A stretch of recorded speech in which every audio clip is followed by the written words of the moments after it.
lagi ke tempat yang. Jadi jangan sampai ada kemiskinan yang diturunkan karena tidak ada kepemilikan tanah. Nah, gap antara mereka yang punya tanah juga makin gede. Benar hadir. Nah, masyarakat ini senang kalau negaranya hadir, pemerintahnya peduli. Paling tidak kalaupun terlambat, tetap hadir. Jangan tidak hadir sama sekali ketika memiliki otoritas. Makanya saya bersyukur mendapatkan amanah dan punya peran yang ternyata penting sekali, yaitu urusan tanah. Lahir, hidup, bekerja, sampai mati kita kembali ke tanah. Saya belum cerita Mas, masalah bagaimana rakyat kecil diserobot tanahnya oleh mafia tanah. Yang begitu-begitu kan? Ini yang Sontoloyo juga nih mafia tanah Mas ya. Itu membuat kita marah. Tapi kan nggak hanya marah dong, kita lakukan sesuatu.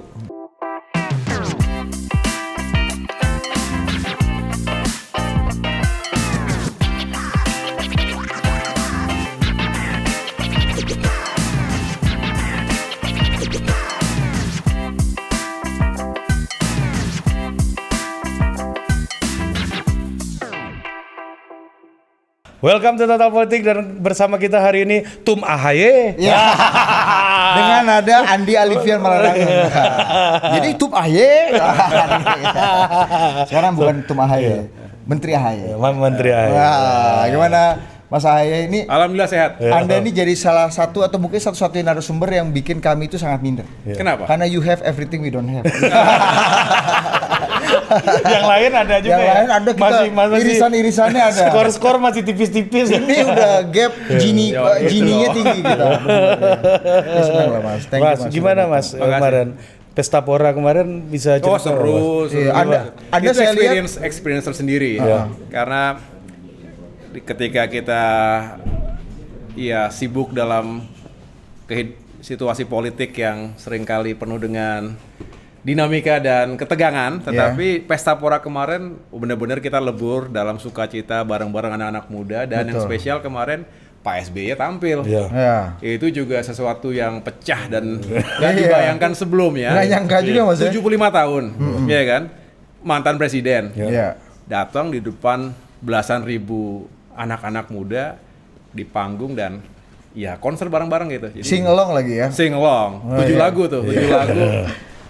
Yang disambut dengan meriah lah oleh anak muda, jadi menyenangkan. Duet sama sepupunya Budi Mas malam.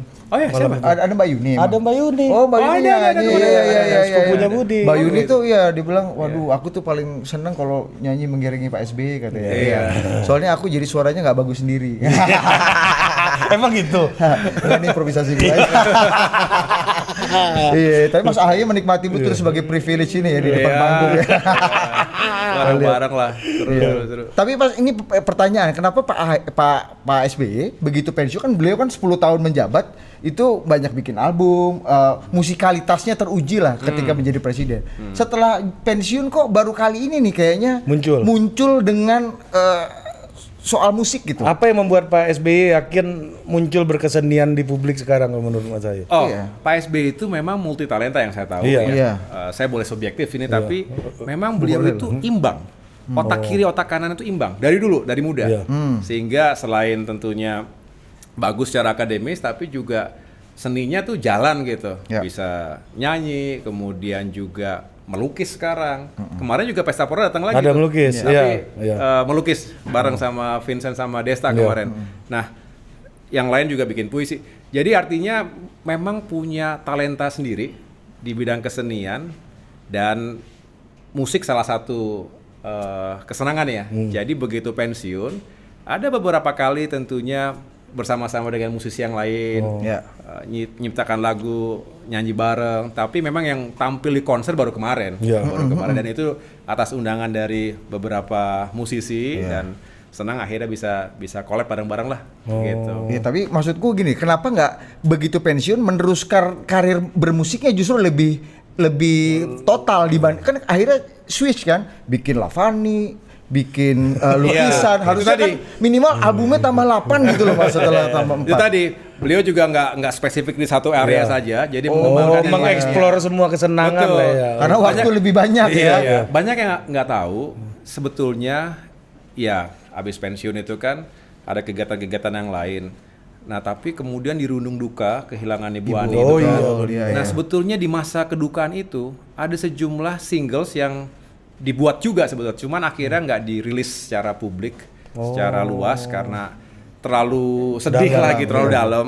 Nah, akhirnya setelah 3, 4, 5 tahun sampai dengan hari ini tuh udah jauh semakin kuat. Dan saya senangnya beliau bisa menemukan cara untuk healing, Ya. sekaligus mengekspresikan ya hobi dan passion ya, gitu.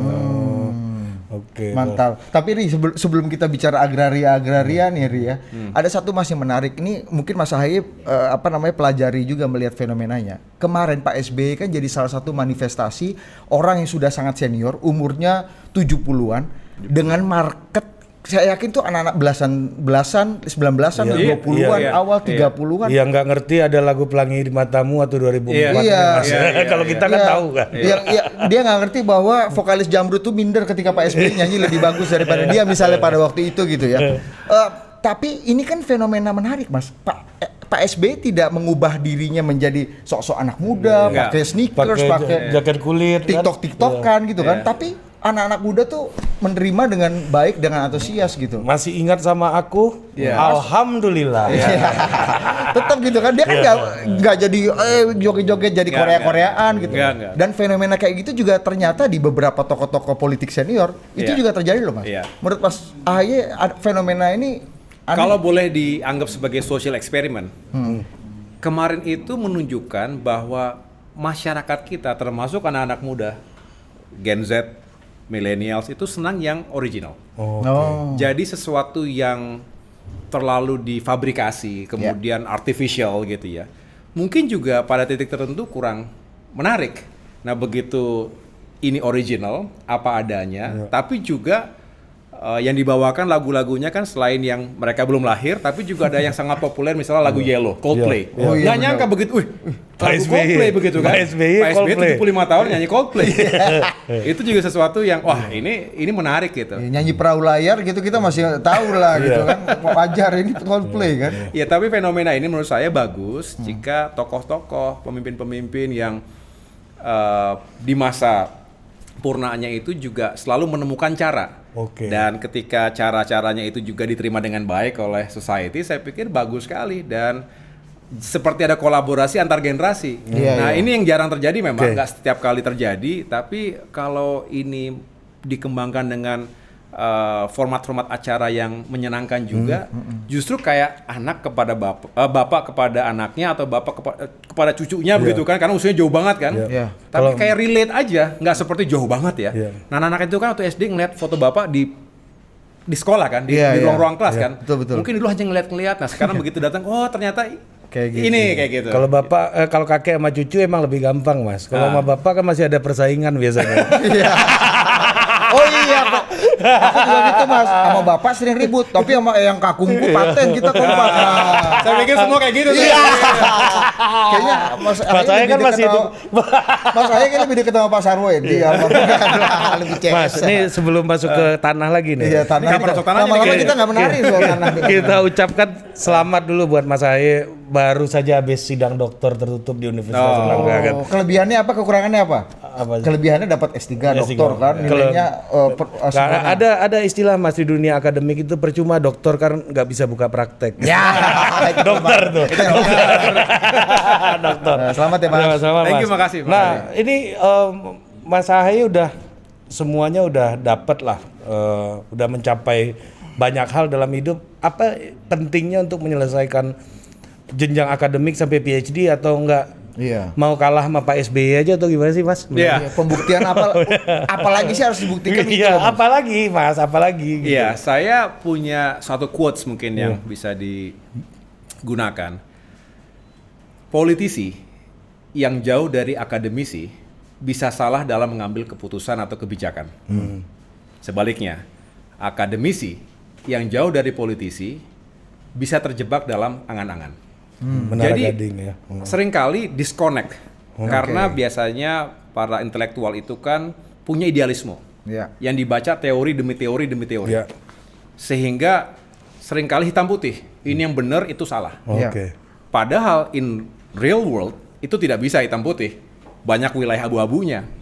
Nah, harus membumi. Nah, politisi sebaliknya seringkali tidak terlalu mengindahkan nilai-nilai intelektual, senangnya serba pragmatis, serba praktis. Menganggap itu kan teori, aplikasi aja di lapangan. Oh ya kalau benar, kalau sesuai. Tapi kalau sama sekali tidak didasari oleh pendekatan yang ilmiah, scientific, itu juga bisa salah dan seringkali menemukan kegagalan juga. Jadi saya ingin menjadi bagian dari membangun sebuah ekosistem yang dekat politisi dengan akademisi maupun sebaliknya. Nah inilah yang menurut saya policy making ke depan itu juga semakin tepat sasaran dan tidak lepas dari apa yang diharapkan oleh masyarakat yang ada di. Berarti dalam governing itu Mas Ahaye percaya betul dengan peran think tank dong, political think tank, research, intelektual. Iya, intelektual. sangat. Data driven dah ya salah satunya. Betul. Karena kalau tanpa itu sekali lagi bisa kropos gitu kan. Kita ingat waktu zaman pandemi COVID-19 di negara Amerika sendiri, itu kan kita juga lucu ketika ada pemimpin yang nggak percaya dengan saintisnya gitu, nggak percaya dengan kata medical expertsnya gitu, karena dianggap itu hoax dan lain sebagainya. Nah, lebih bahaya lagi di era digital ini, seringkali kita tidak tahu mana yang benar, mana yang salah. Betul. Nah, hadirnya para saintis, para akademisi intelektual itu sangat dibutuhkan. Nah, tapi kita ingatkan juga bahwa pada akhirnya harus berkompromi juga dengan realitas. Sekali lagi, dia belajar misalnya dari Amerika, dari negara barat. Oh, begini yang benar, teorinya A, B, C, D gitu kan. Lupa bahwa yang dihadapi adalah masyarakat Indonesia dengan keterbatasan, dengan tantangan yang juga tidak sama gitu. Nah inilah yang harus dicari tadi, sekali lagi kompromi di antara dua dunia itu. Makanya Mas Ahaye doktornya di Surabaya bos. Iya kan supaya deket sama realita lapangan ini bos. Kalau lanjutnya di Harvard lagi kan bisa ada gap.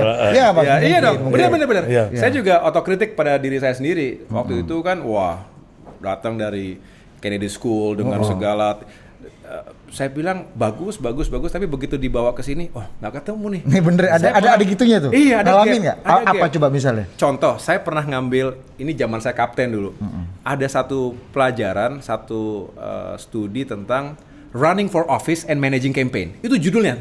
Judul mata kuliahnya itu Running for Office and Managing Campaign. Ini di Kennedy School. Kennedy School. Saya ditanya sama profesor, Anda kapten? Indonesian Army. Ngapain ngambil pelajaran kayak gini? Saya pengen tahu aja, Prof. Kalau boleh saya masuk sini. Ya udah silakan, nggak apa-apa. Sit in. Sit? Ya satu ngambil kuliahnya.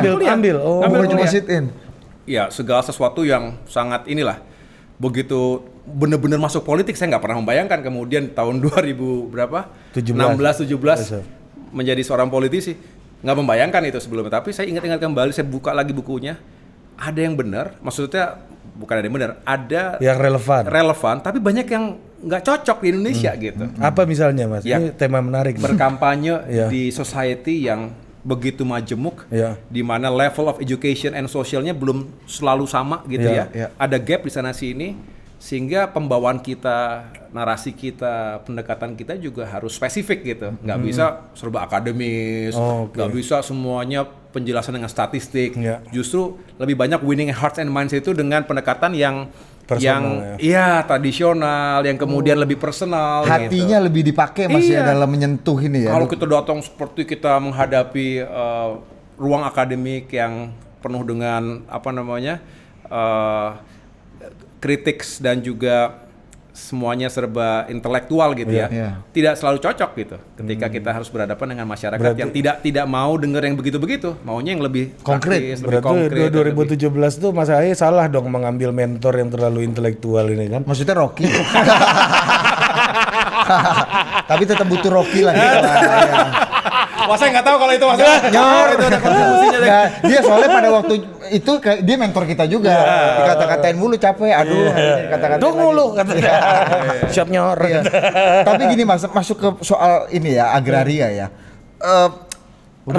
Reformasi agraria atau apapun yang selama ini dilakukan oleh Pak Jokowi ini kan jadi salah satu manifestasi dari legasinya Pak Jokowi ini di bidang pertanahan dan agraria, terutama sertifikat, pembagian sertifikat itu ya. Itu lebih banyak faktor intelektualnya atau lebih banyak empati hatinya dari yang Mas Ahaye alami?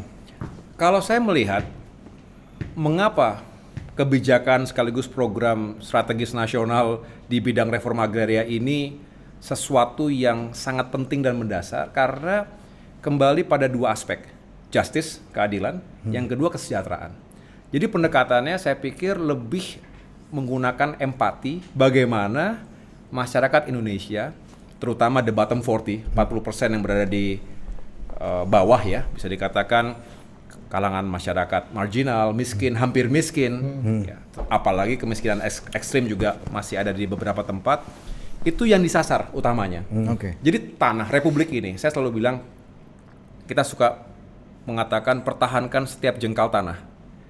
Pertanyaannya, apakah kita bisa mendapatkan manfaat dari setiap jengkal tanah itu? Ketika kita diminta untuk mempertahankan dari siapapun, karena bicara kedaulatan. Padahal kita bicara kemerdekaan, itu juga selalu ditanya dengan pertanyaan berikutnya, apakah kemerdekaan telah membawa kebaikan buat kita? Kalau enggak, buat apa kita merdeka?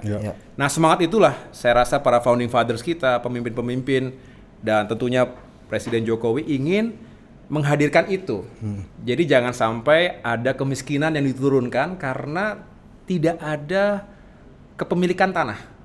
Nah, gap antara mereka yang punya tanah juga makin gede. Nah, gimana yang kaya makin besar, properti yang dimiliki makin luas, yang miskin yang tidak punya makin terpinggirkan. Nah, disinilah semangat bagaimana kita melakukan reforma agraria. Ada dua aspek ya, kalau saya boleh secara teknis. Pertama itu adalah menata aset, berarti tanahnya itu sendiri. Dan yang kedua menata akses terhadap ekonominya. Nah, aset bisa diterjemahkan menjadi dua elemen. Yang satu melegalisasi asetnya, yang kedua meredistribusi tanah. Nah, banyak juga yang awalnya itu tidak merasa penting mempunyai sertifikat tanah. Jadi loh, saya kan udah tinggal di sini puluhan tahun. Kenapa harus tiba-tiba meregistrasi tanahnya dan mendapatkan sertifikat ketika nggak ada masalah kok? Ya wong saya kuasai fisiknya gitu kan. Nah, tidak ada masalah sampai ada masalah. Nah, zaman sekarang ini banyak sekali saling serobot tanah dan overlapping karena tidak jelas sertifikat. Itulah tahun 2017 luar biasa, Presiden Jokowi meluncurkan yang namanya program PTSL, pendaftaran tanah sertifikat, pendaftaran tanah sistematis dan lengkap ya. Ini menyasar agar seluruh warga Indonesia punya sertifikat.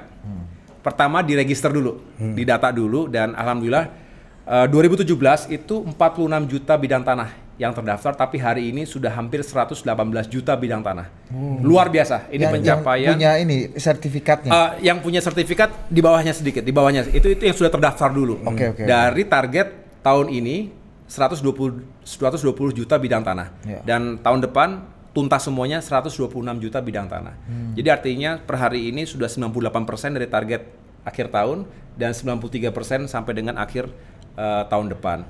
Nah, poinnya adalah bukan hanya mereka punya sertifikat sekarang, bukan hanya terdaftar, tetapi sekali lagi dengan itu mereka bisa punya akses ke permodalan. Nah, inilah yang penting. Jadi ada economic value added. Dari 2017 sampai dengan 2024 itu lebih dari 6.600 triliun rupiah perputarannya, uangnya. Baik dari pajak penghasilan, kemudian ada yang namanya penerimaan negara bukan pajak, termasuk juga BPHTB, biaya perolehan hak atas tanah dan bangunan. Termasuk yang paling besar tentunya 96% dari itu semua, sekitar 6.200 triliun itu berasal dari hak tanggungan. Artinya masyarakat bisa sekali lagi menggadaikan ataupun menyekolahkan sertifikat untuk mendapatkan akses modal. Istilah apa tuh? Gen Z ini nggak tahu arti sekolahan. Jadi sertifikat bisa kita bisa tambah pintar. Kan sekolah, Mas. Sekolah kan, kasih ke bank, kemudian kita bisa mendapatkan modal untuk UMKM misalnya, untuk apapun itu. Yang jelas harapannya bukan hanya sekedar untuk membeli barang-barang yang konsumtif, tapi harusnya menjadi modal usaha yang produktif gitu. Nah, itulah akhirnya bisa menambah ekonomi keluarga dan masyarakat. Ini kan pendekatannya ekonomi, Mas. Tapi Mas Ahaye kan kalau saya lihat di Instagram tuh kan banyak keliling Indonesia ke masuk belusukan nganterin ke rumah warga gitu segala macam. Dipeluk ibu-ibu. Iya, juga dipeluk. gua lihat. Iya, kalau Gua sih mikirin perasaan Mbak Anissa aja tuh gimana. Ibu-ibu. Ya, oh enggak ya, dia enggak cemburu kan sama ibu-ibu kan. Pak. kalau dipeluk ibu-ibu mah nggak perlu jadi menteri, bos. Pasti Mas Ahaye datang dipeluk ibu-ibu. Oh iya. Nah. Mas, ini Mas, apa yang Mas Ahaye sebelum jadi menteri dan setelah jadi menteri pertanahan itu ada pandangan yang berubah nggak tentang makna dari kepemilikan tanah bagi rakyat itu gitu? Iya, sangat. Saya mungkin sebelum berada di Kementerian ATR BPN ini mungkin melihatnya separuh-separuh begitu. Tentu sejak awal memahami pentingnya orang punya properti. Tapi makin mengetahui betapa pentingnya ini semua, maka tentunya kita tergerak ya, harus tergerak untuk benar-benar hadir. Nah, masyarakat ini senang kalau negaranya hadir, pemerintahnya peduli. Paling tidak kalaupun terlambat, tetap hadir. Jangan tidak hadir sama sekali. Ini contoh saya kalau boleh sedikit cerita, saya baru beberapa hari lalu pulang dari Kupang. Oh iya, NTT ya.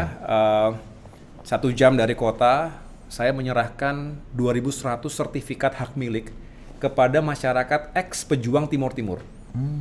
Di mana sejak tahun 1999, sejak berpisahnya Timur dari Indonesia, kemudian menjadi Timor Leste, mereka ini kan memilih NKRI, memilih Merah Putih, sampai dengan hari ini menyanyikan Indonesia Raya.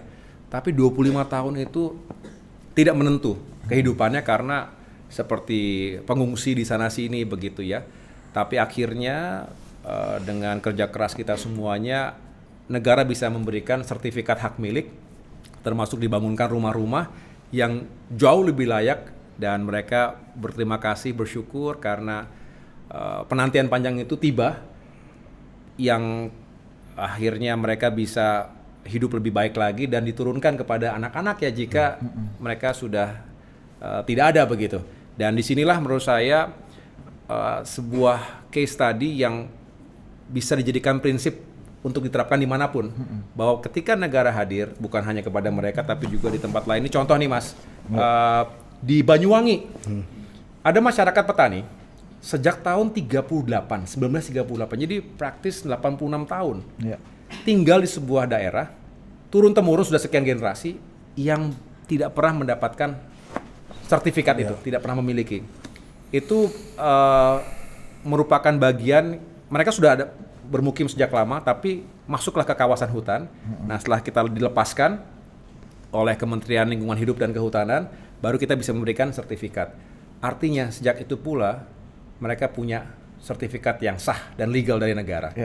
Disambut dengan sukacita. Ketika itu saya juga bersama mendampingi Pak Presiden untuk menyerahkan secara langsung 10.000 lebih di Banyuwangi. Dan ini cerita ada di mana-mana.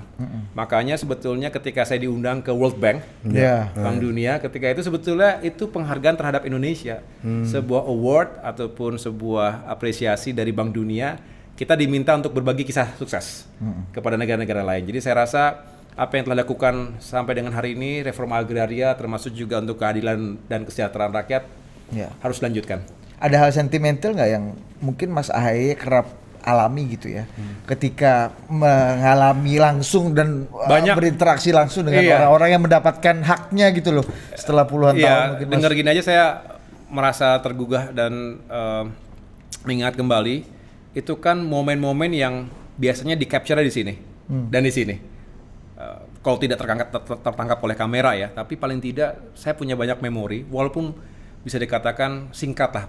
Saya hanya 7 bulan, baru 7 bulanan saja, tapi bagi saya cukup banyak memori yang saya tangkap secara langsung ketika setelah belasan bahkan puluhan tahun mereka berada di suatu daerah ya, hunian, akhirnya dapat sertifikat.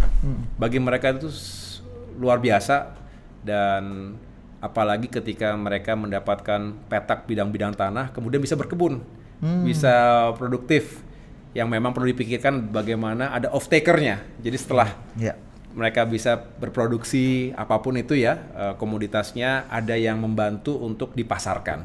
Dengan demikian kembali mereka bisa mendapatkan penghasilan dan lapangan pekerjaan yang layak juga. Di sana sini kita potret juga masyarakat korban bencana, Mas. Korban bencana itu seringkali kan orang luput setelah tahapan tanggap bencana selesai, terus mereka diapakan? Nah, ada yang memang lokasi hidup mereka itu selamanya akan kena bencana. Itulah perlu relokasi. Terakhir saya datang ke Palu. Ingat gak waktu 2018 ada likuifaksi? Likuifaksi yang tanahnya itu ya Allah, itu benar-benar menyedihkan sekali. Akhirnya mau tidak mau digeser, dipindahkan ke sebuah lokasi, dan akhirnya setelah bertahun-tahun di hunian sementara Huntara, sekarang mereka sudah ada tanah yang diberikan sertifikat hak milik, termasuk rumah-rumah yang jauh lebih layak. Di saya ulangi, di Cianjur juga begitu. Gempa Cianjur yang gede-gedean. Akhirnya kita melakukan konsolidasi tanah-tanah warga dikonsolidasikan, dibangunkan.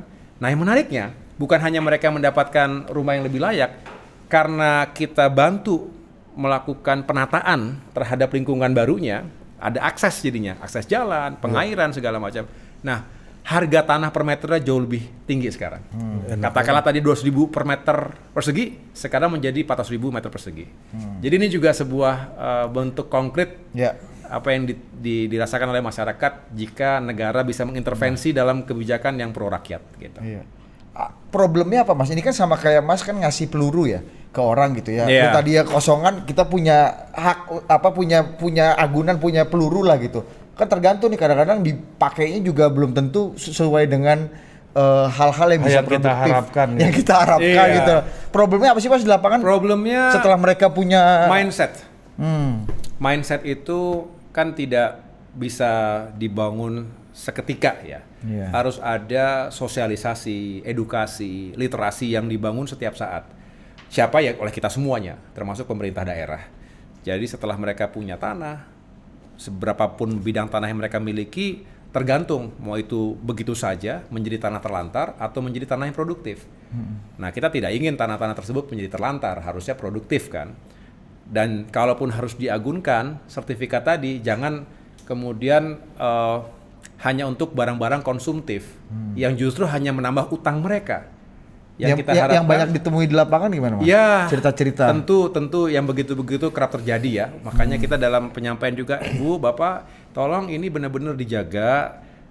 Ini sudah menjadi hak milik Bapak Ibu, tapi tolong digunakan dengan bijak. Jangan akhirnya malah utang sana, utang sini, akhirnya dijual lagi pada saatnya begitu. Walaupun ada klausul redistribusi tanah itu 10 tahun tidak boleh diapa-apakan, nggak boleh dijual gitu. Oh, ada ininya ya? Iya, nggak boleh. Kalau nggak kan bisa dapat itu dijual lagi, nggak punya tanah lagi dia. Iya, bener juga. Jadi siklusnya akan begitu lagi. Kalau di sekolahin boleh? Sekolahin boleh, sekolahin boleh. Biar makin pintar.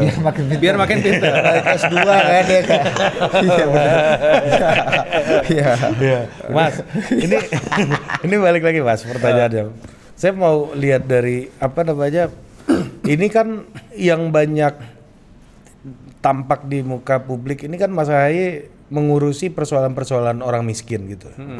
Nah, emang Mas Ahaye pernah miskin atau gimana sih buat merasakannya? Gitu? Iya, saya merasa tidak pernah miskin, tapi juga bukan terlahir sebagai anak presiden. Yang sering lupa bahwa saya terlahir sebagai anak letnan 1. Hidupnya tuh di asrama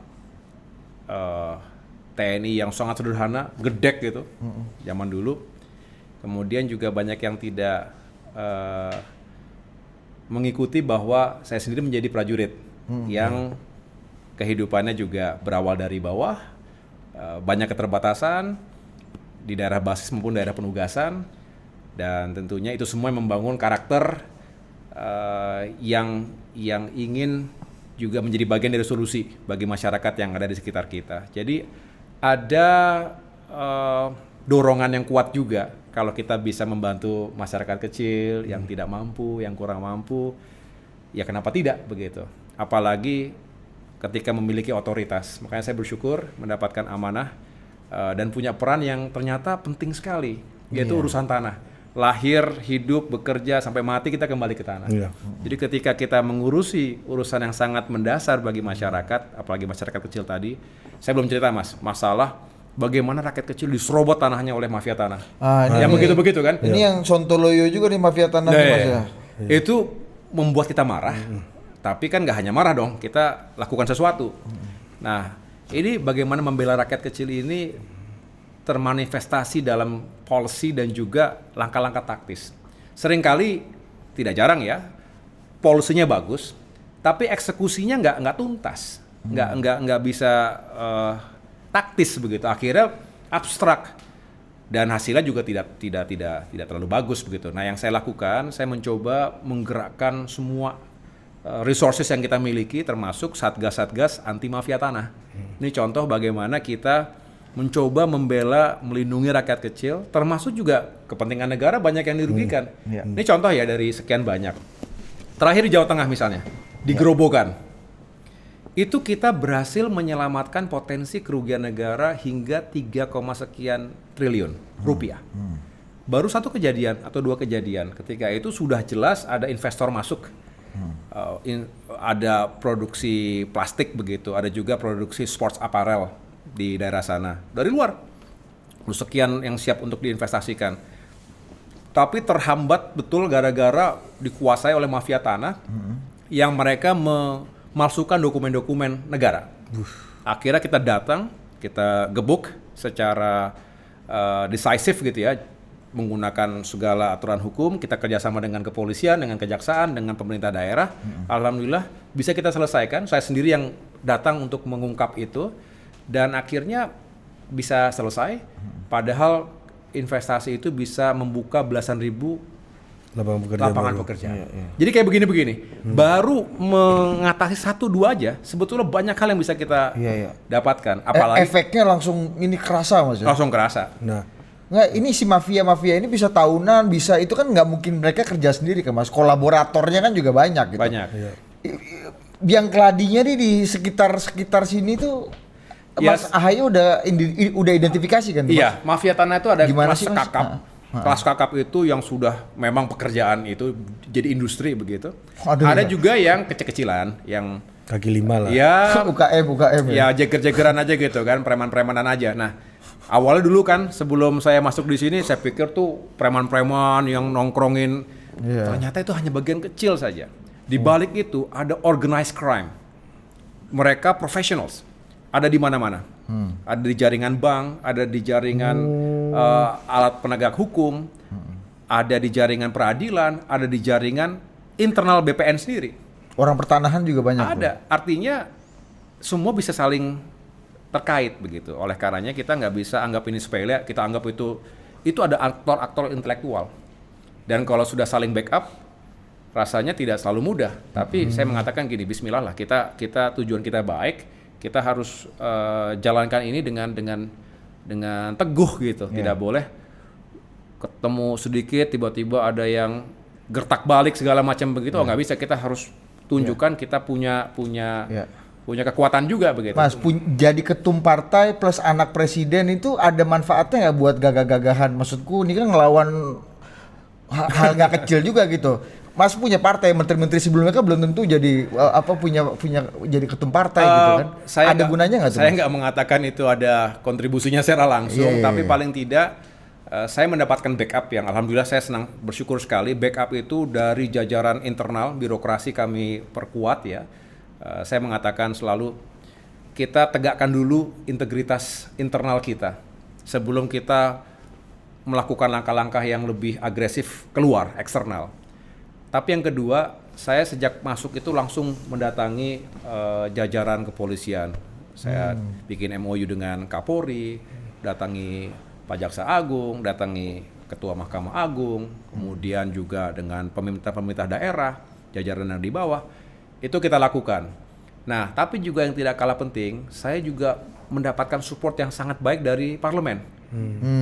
Komisi 2 yang menjadi counterpartnya Kementerian ATR BPN itu juga saya bersyukur sekali, apapun partainya dari fraksi manapun memberikan support penuh untuk ayo kita gebuk mafia tanah begitu. Nah, tentunya secara moral ini bagus sekali buat saya menyampaikan narasi dan juga memperkuat aksi di lapangan begitu.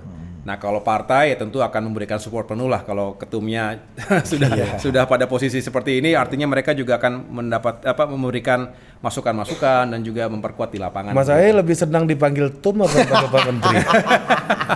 Tum Ahaye. Tergantung acaranya. Tergantung acaranya apa. Tapi Mas kan baru nih masuk birokrasi sipil kan baru nih Mas. Iya. Iya kan baru 8 bulan inilah ya. Birokrasi partai juga baru lah. Iya. Nggak lama-lama amat. Tipu-tipunya lebih jago mana? Partai apa birokrasi?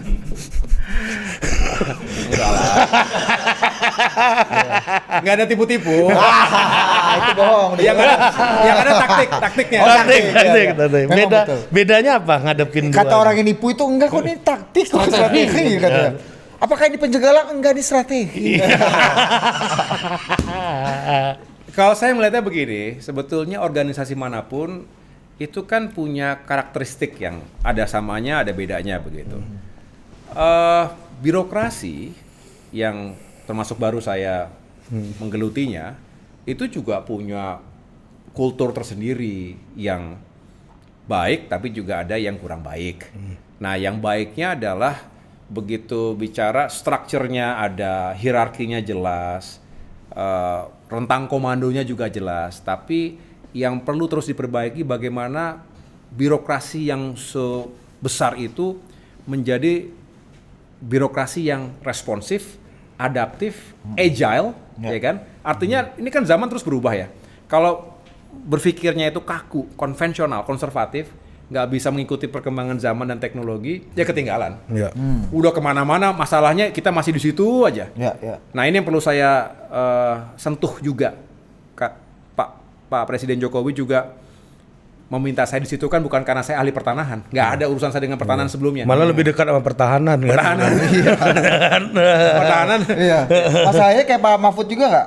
Ente jadi Menteri Pertanahan. Pertahanan apa pertanahan Pak? Suka ada gitunya. Dulu waktu Gus Dur kan bisa gitu deh. Tapi begitu yang diminta adalah leadership and management atau managerial skills itu saya siap dalam arti ayo kita lakukan bersama-sama. Tapi kan begini Mas Ahaye kan harus berhadapan dengan birokrasi yang mana mereka itu kan sebenarnya kalau kita lihat birokrasi ini kan distributor dari keadilan kan sebenarnya kan fungsinya itu gitu kan. Ada yang elected, ada yang non elected. Mas Ahaye kan di situ kan non elected. Dalam tanda kutip pegawai kontrak tuh di situ. Nah, ini ngadapin orang yang brojol lama dan muncul di situ tuh gimana? Yang punya sertifikat beliau ini ya. Iya, yang punya. Iya kan? Iya kan. Hak tanahnya kan mereka Masa SHM-nya. hak ekonomi aja di sini guna pakai ini kan. Nah, birokrat ini SHM nih Mas mereka. Justru ini yang menarik. Mungkin saya subjektif ini, tetapi ada harapan dan juga excitement yang berbeda. Ketika saya ataupun berhadapan dengan jajaran birokrasi yang tadi belasan puluhan tahun sudah di situ, dengan culture, dengan aturan norma yang sudah bisa dikatakan kaku ada di situ. Mereka juga ada excitement ketika datang seorang menteri yang juga memiliki latar belakang politik yang tidak bersama-sama seperti mereka meniti karir di jajaran ATR BPN. Mereka juga mengharapkan sesuatu yang berbeda, sesuatu yang baru. Bahkan menurut mereka jadi baik karena tidak semua berpikiran uniform. Nah, saya dengan kapasitas misalnya sebagai ketua umum partai juga yang punya fraksi bukan hanya di pusat loh, tetapi di provinsi, kabupaten, kota, bahkan ada beberapa jadi kepala daerah. Itu juga sebetulnya kan bisa turut menyukseskan program-program pemerintah dari sisi politiknya. Iya, betul. Dukungan anggaran, dukungan program, itu kan juga perlu ada dukungan politik. Nah, mereka juga ternyata bisa bermanfaat ya Pak, begitu-begitu. Saya juga mengajak mereka begini ya, teman-teman di birokrasi, jangan anti politik. Justru kalau kita punya komunikasi yang baik, program-program yang bagus-bagus ini akan didukung. Makanya mereka senang ketika di Komisi 2 bukannya kita diminta mengurangi anggaran, malah diminta tambah anggarannya. Serius Mas? Coba cek itu di 2 kali kita pertemuan itu. Buat dolap ketum bos. Soalnya Jenderal Luhut aja kan lu tolonglah nih anggaran naikin lah. Bisa. Nggak, masalahnya kalau itu datang dari fraksi Demokrat, ya jelaslah ketumnya. Ini dari fraksi yang lain-lain. Dari mana-mana, artinya mereka juga mengapresiasi kerja ATR BPN. Nah, kemudian akhirnya ya itu menjadi semangat sendiri lah kira-kira begitu. Nah, jadi, Mas Ahaye kan ya saya dengar di TN dulu ilalang kan, bukan rumput. TN ini Juga apa dia- nih? Coba kasih genjet nggak tahu bos. Taruna tahu, Nusantara. ya kan. Ada istilahnya kelas ilalang sama kelas rumput nih kan. Apa tuh? Orang yang punya level lebih tinggi sama yang rata-rata bos gitu. Aristokrat Ada sama istilah ini. itu. Privilege, Adi non-privilege. Makayasa kan. S2 2 kali. Tiga. Ya kan? 3 kali, sorry mas, sorry. Kurang satu. Sorry. Ya kita ngetes aja. Kurang satu. Mas Ahaye lupa apa enggak? Karena udah terlalu banyak sekolah lupa Iya, kan. iya kan. Kan background ya anak presiden gitu kan. Background Mas Ahaye ini kan nggak Bukan Korea. bukan sembarangan lah, bukan orang yang layak diremehkan gitu. Tapi waktu itu saya ingat ada rapat di DPR, Mas Ahaye ini mayor apa segala macam, ingat nggak waktu itu? Oh, Iya kan? sebetulnya ini Itu gimana tuh cerita? sebetulnya ada salah tangkap itu kemarin karena sebetulnya sang anggota DPR itu justru sedang memberikan apresiasi. Jadi saya mengatakan begini, tapi ada yang salah tangkap Salah gitu kan. umbang ini. Bahwa ini mayor, tapi saya rasa kami yakin bisa gitu untuk menjalankan tugas-tugas seperti itu. Jadi waktu itu hanya salah, akhirnya jadi seolah-olah rame. wah, Jadi rame. seolah-olah ada kontroversi begitu. Padahal enggak sih, sebetulnya itu bagus-bagus aja. Nggak ada masalah waktu Oh itu. enggak ada. Tapi yang menjadi penting tadi yang Mas Ahaye tekankan lagi-lagi pejabat publik bahkan di level menteri, kalau lu bisa kawin-mawin dengan kekuatan politik itu guna dan manfaatnya lebih banyak Mas ya Lebih sebenarnya ya. Lebih banyak. Yang Mas Ahaye alami at least lah ya. Iya. Dalam sistem politik dan demokrasi yang kita anut seperti ini sangat bagus kalau justru pejabat-pejabat publik tanpa harus menjadi bagian dari politik praktis, tapi dekat dan punya akses yang baik dengan para politisi yang ada di parlemen. Nah ini kan seringkali mismatch, merencanakan bagus-bagus di sini nggak dapat support. Betul. Berarti konsep Menara gading sendiri. konsep zakon kabinet tuh nggak tepat dong mas. Maksudnya kan zakon kabinet kan belum tentu memperhatikan latar belakang politik, karena ini kan sedang rame Pak Prabowo bicara soal konsep zakon kabinet yang bicara di otak publik nih mas, ya di otak publik nih. Wah ini profesional yang jadi menteri gitu. Yang harus punya jarak lah sama Iya, partai lah harus ya. berjarak dengan CV-nya kalau bisa sekolah 7 nih. Iya, Wah, partai Mas Ahaye nggak baru pula 3. gitu. Iya. Saya mungkin ada pandangan yang berbeda ya. Ini persepsi masyarakat ya mas. Betul, Iya, betul. Karena yang saya ketahui Pak Prabowo itu memang menginginkan ada super team. The best and brightest talents yang bisa membantu beliau menyusun policy, strategi dan aksi yang real dan akhirnya mendapatkan progres yang baik sesuai dengan janji kampanye beliau. Ada strategi transformasi yang ingin dijawantahkan dalam 5 tahun ke depan ini. Dan kalau menggunakan kata zakon kabinet yang saya pahami memang harus di backup dengan kekuatan professionals. Tetapi yang saya juga tahu, mungkin saya salah di sini, tapi Pak Prabowo juga tidak terlalu membangun sebuah dikotomi. Ini profesional, ini politisi. Nggak begitu.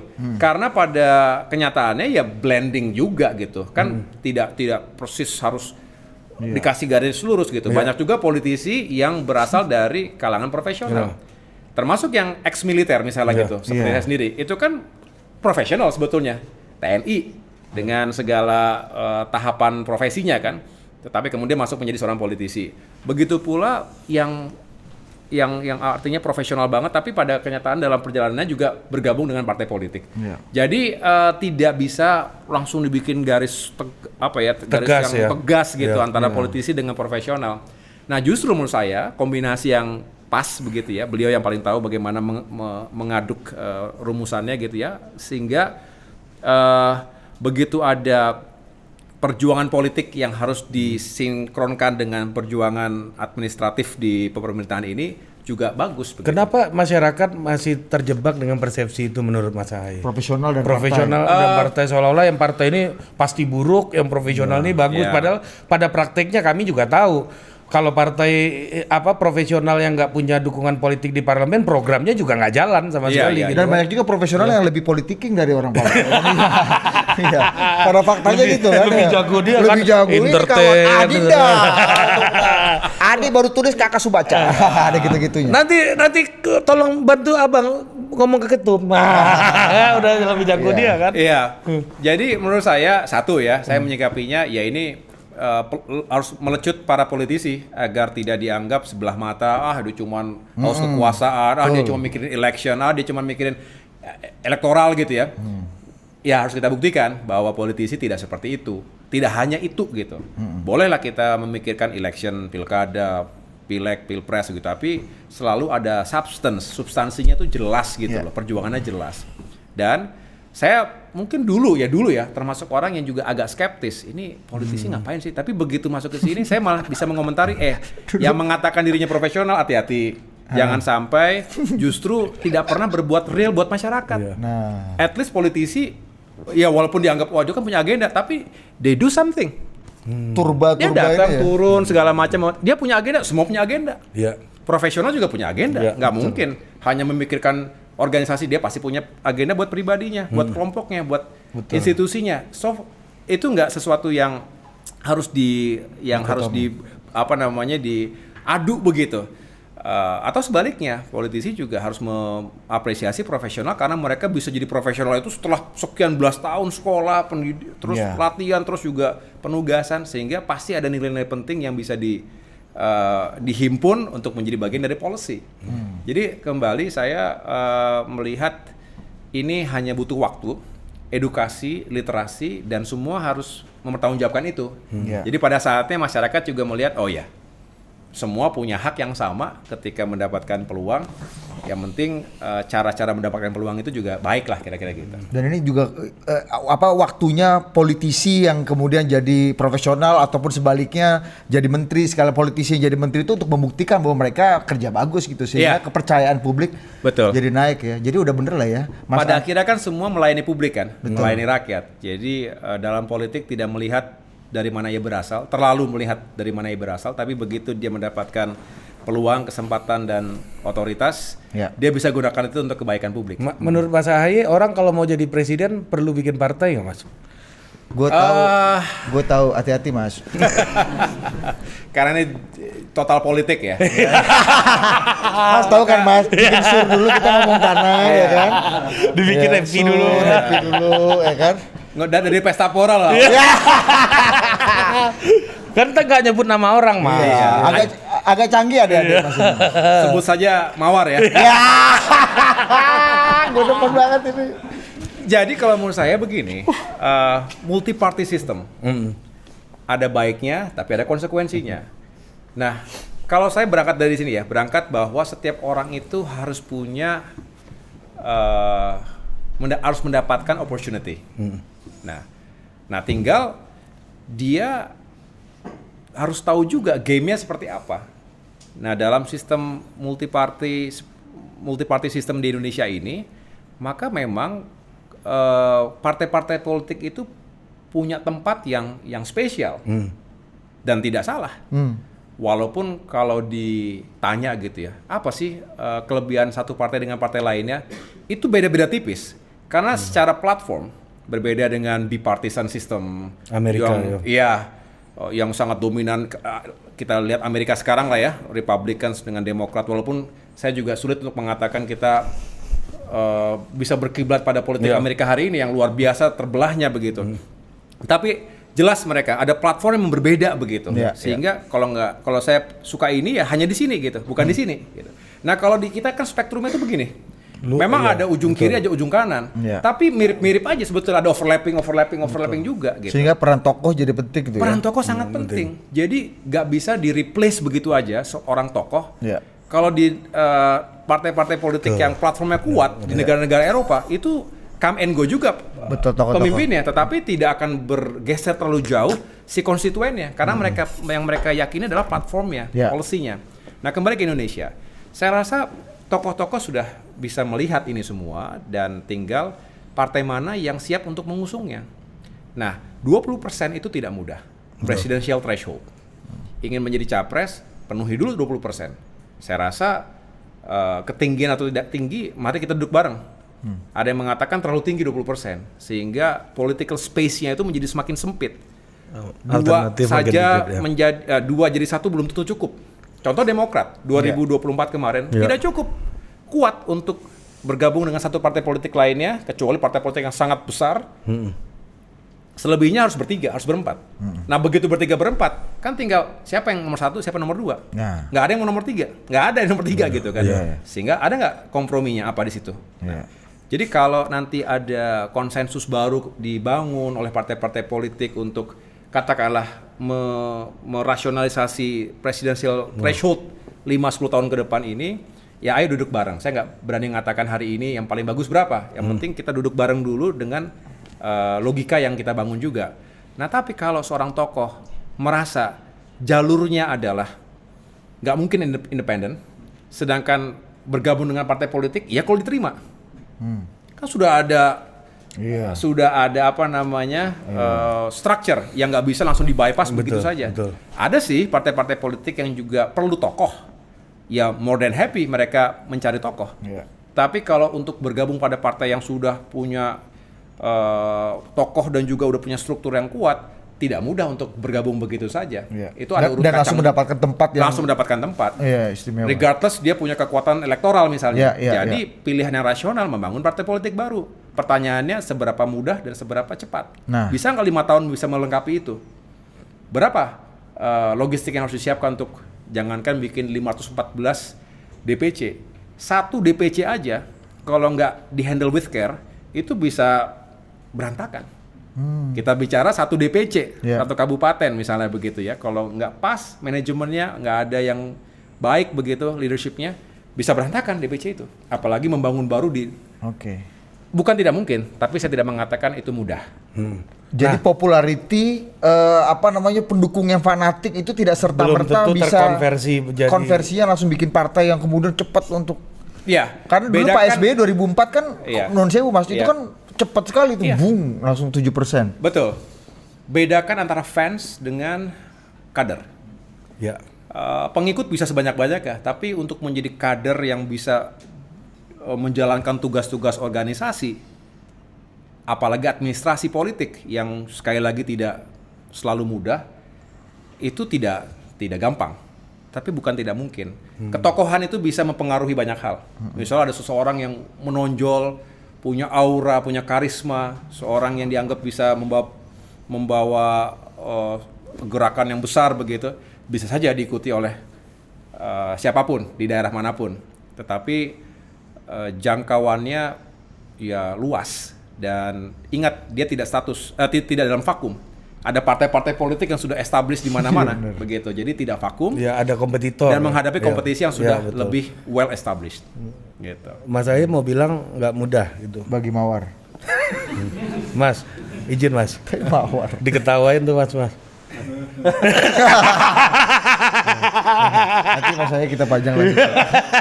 Foto kita nanti ada nggak? Belum. Ada. Nanti Nanti minta pajang, Mas. Kalau ada dulu kan pura-pura palsu Iya, dong. diketawain sama itu maksudnya tuh. Jenderal kan. Nah, Gak usah dikomentar nggak apa-apa. Mas, izin. Nah, Mawar. ini udah. Ya, jadi Mas Ahy ada dua hal nih Mas. Pertama soal ini dulu deh, presidensial threshold. Bagi Mas Ahy sendiri sebagai ketum gitu, angka itu 20% hari ini itu, ya kita nggak tahu angka yang ideal berapa ya. Tadi Mas Ahy udah bilang kan, nanti duduk bareng dulu. Iya.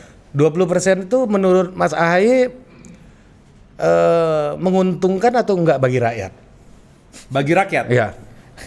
Bagi rakyat yang mana? Iya, menurut Mas Ahy rakyat pada umumnya lah. Jadi begini, menurut saya kalau threshold itu lebih moderat di angka 10-15%, bagi saya lebih sehat. Karena lebih gampang untuk koalisi dua partai gitu ya. Artinya opsi esensi dari freedom itu adalah liberty to choose.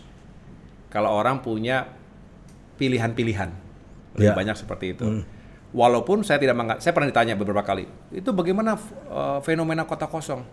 Saya bilang, ya itu juga sebuah produk dari sistem demokrasi dan election yang kita anut. Kalau dibilang salah, ya sulit mengatakan itu salah. Tapi apakah itu sehat? Ya alangkah sehat, lebih sehatnya kalau ada kompetisi kan begitu. Iya. Jadi nggak bisa salah dengan sehat itu disamakan tidak sama. Nah, Sama di tingkat nasional juga begitu gitu. Kalau misalnya bisa lebih dimoderasi menjadi 10 hingga 15%, menurut saya lebih sehat untuk alam demokrasi kita. Sehingga pilihan lebih terbuka, kompetisi lebih terjaga juga.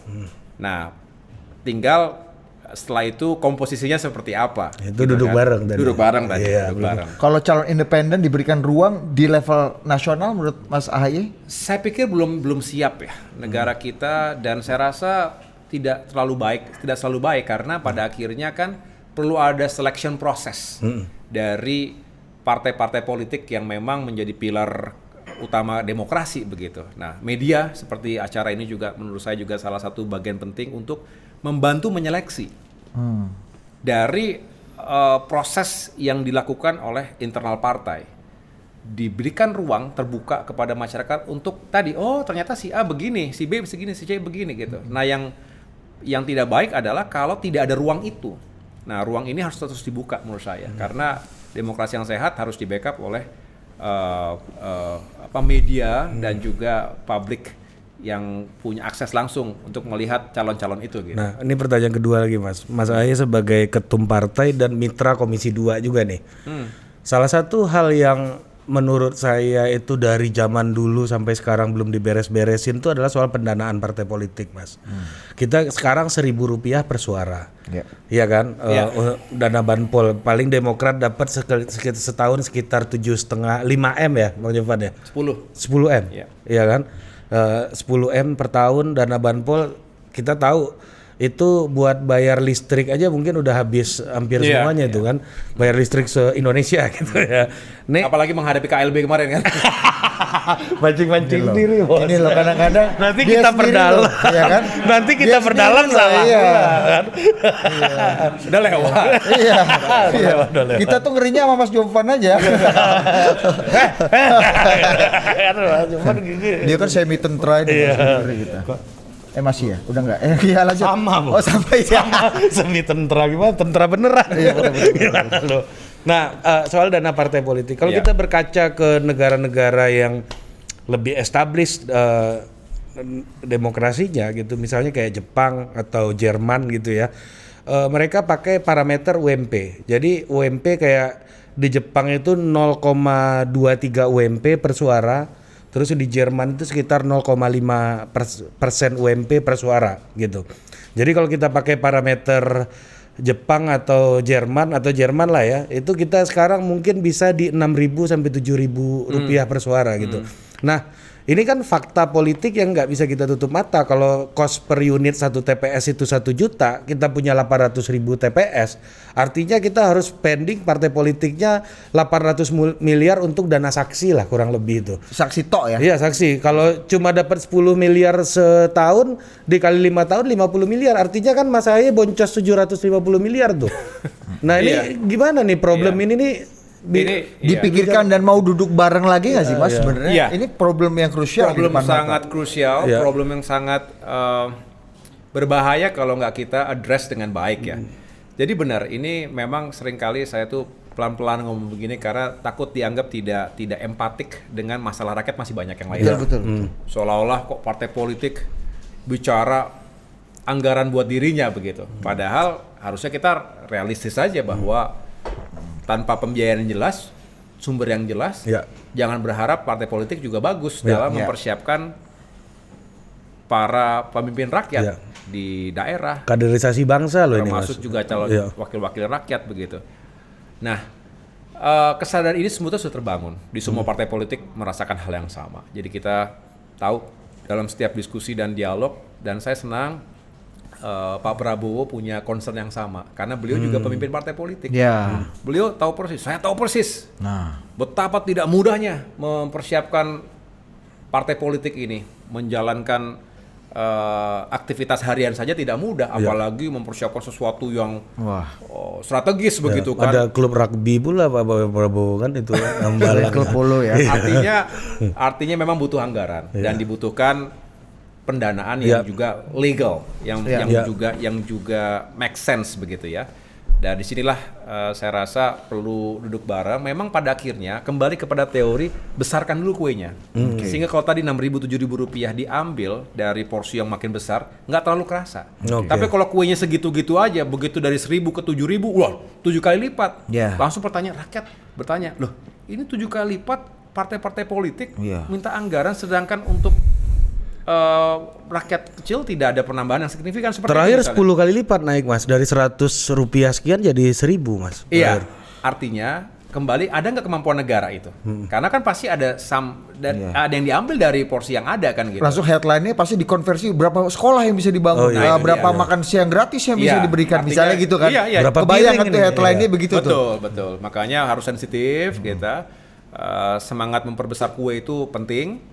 Yang kedua, ya dilegalkan saja, diformalkan saja sumber-sumber pendanaan lainnya begitu. Nah, ini yang saya menaruh harapan karena Pak Prabowo berkali-kali mengatakan itu. Ini nggak bisa kita biarkan begini saja. Kalau nggak nanti partai-partai politik akan mencari jalannya sendiri dan banyak salahnya gitu. Mencari jalan sendiri banyak salahnya, takutnya begitu kan. Itu dikhawatirkan gitu. Mas, model Amerika mungkin nggak kita pack gitu kan? Misalnya ya udah lu dapat duit segini dari project A gitu, declare, potong pajak, habis itu duitnya masuk partai gitu. Atau modelnya Amerika Latin atau Eropa kebanyakan lah yang misalnya uang saksi ditanggung negara gitu misalnya. Mana Mas Aib secara ide lebih punya lean kemana kalau menurut Mas Aib? Kombinasi. Kalau uang saksi, tadi benar ya, hitungan 800.000 lebih TPS dikali satu orang saja. Padahal saksi itu ada saksi luar, saksi dalam. Jadi ada kali 2 sebetulnya. Cuman katakanlah satu saksi aja gitu. Tapi berapa banyak yang harus kita siapkan. Jadi harusnya negara itu bisa menanggulangi biaya saksi sebetulnya. Dan dengan catatan ya benar-benar nggak ada lagi permainan yang lain-lain yang juga sama aja ditambah disiapkan negara, tapi kalau ada yang tidak beres ya tentu tidak sesuai dengan harapan kita. Tapi yang kedua adalah kontribusi. Di negara yang semakin maju ataupun demokrasinya sudah sangat matang, itu justru kontribusi dari konstituen kan? Mau dia kasih kirim $100, $50. Fundraising ya. Fundraising. Nah, kita crowdfunding, sorry. Ya, crowdfunding. Kita tidak empatik kalau membuka ruang itu per hari ini bagi everyday people. Hari ini belum siap ya. Lah, justru mereka butuh bantuan dari para politisi, bukan kita membuka crowdfunding terus wah kita bisa dimaki-maki tuh, bisa dibully kita. Tetapi ya perlu ada elemen yang disiapkan oleh negara ini agar partai politik juga tidak kemudian menjadi organisasi yang tidak jelas begitu. Padahal kembali lagi pasca reformasi, institusi mana selain partai politik yang punya kewenangan penuh mempersiapkan kader-kader terbaiknya menjadi pemimpin dan wakil rakyat? Ya, partai politik.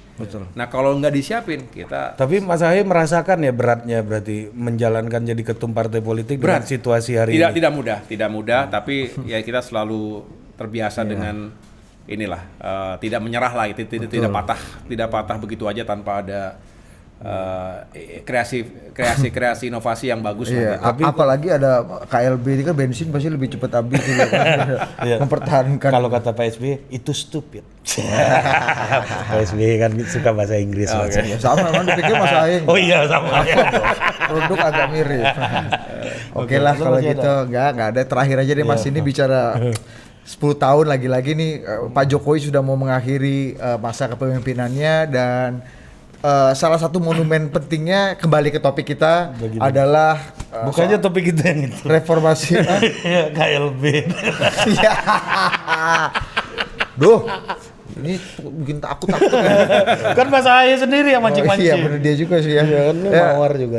Terakhir Mas, lesson learn apa yang Mas Ahy bisa share gitu terakhir ya bicara mengenai 10 tahun Pak Jokowi dan pelajaran komitmen mengenai soal reformasi agraria yang setelah dilakukan selama ini gitu. Iya, kita perlu terus mengapresiasi semangat untuk menghadirkan keadilan dan kesejahteraan untuk semua. Jadi tanah untuk rakyat, tanah untuk semua itu menjadi salah satu legacy yang menurut saya perlu dilanjutkan di pemerintahan Pak Prabowo 5 tahun ke depan dan seterusnya. Karena urusan tanah tidak akan berakhir dalam 1-2 periode, ini akan menjadi isu sepanjang masa.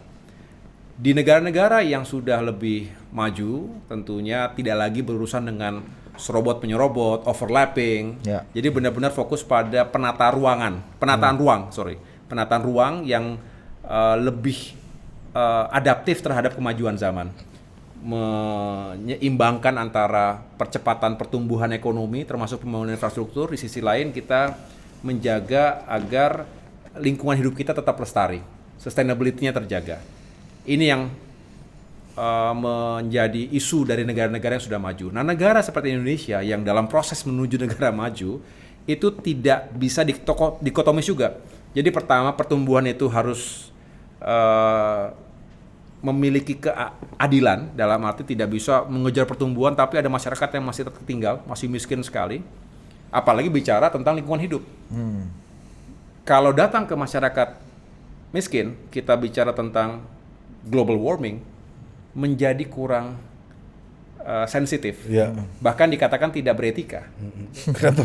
Bicara Kenapa nggak beretika? Ya, kita bicara tentang sesuatu yang saya masih masalah perut. Kok saya diajak untuk recycle. Oh, ini kayak blue energy ini, masih yang kotor aja masih berebut kan, kita ngomongin Green energy. Green energy gitu. Jadi artinya memang harus diseimbangkan antara mengejar pertumbuhan ekonomi tapi yang berkeadilan dengan cara mengurangi, mengeradikasi kemiskinan termasuk ketimpangan. Barulah kita bicara juga secara bersamaan menjaga lingkungan hidup ini. Nah, reforma agraria bisa menjawab sebagian masalah itu, sebagian, tidak semua, tapi dengan redistribusikan tanah-tanah negara untuk rakyat, terus meningkatkan nilai ekonomi dari tanah tersebut dan akses pada permodalan sehingga mereka juga bisa punya pekerjaan dan penghasilan yang layak, itu sekali lagi menyelesaikan sebagian masalah Indonesia hari ini. Barulah kita bisa naik kelas terus setiap saat begitu untuk mengejar agenda-agenda Indonesia Emas lainnya, selain mengurangi ketimpangan dan kemiskinan tadi. Jadi saya rasa ini sebuah legacy yang harus dilanjutkan dan terus ditopang oleh kesadaran oleh semua pihak stakeholders bahwa ini penting, mendasar dan harus kita jalankan selamanya begitu. Oke, terima kasih. Sama meredistribusi iup tambang lebih ini mana? Nah, kemarin saya ini kan ketemu sama Kiai NU, Mas. Oke. Di bandara kan. Panggil lah kita berdua, sini dulu kamu total politik gitu. Ya Pak Kiai gitu. Dia bilang Kiai Khos ya. Kiai Khos ini. Dia bilang gini, Mas Ari katanya. Mas Ari tahu menteri yang merupakan menteri dari 3 agama samawi katanya. Menteri apa Pak Yai? Menteri pertanahan. Kenapa gitu Pak Yai? Karena di 3 agama samawi orang manusia dari tanah dan akan kembali ke tanah. Iya. Yang lainnya agama lain itu agak belum tentu. Terima kasih. Terima kasih Mas Menteri. Ari. Sampai jumpa Sampai lagi. jumpa.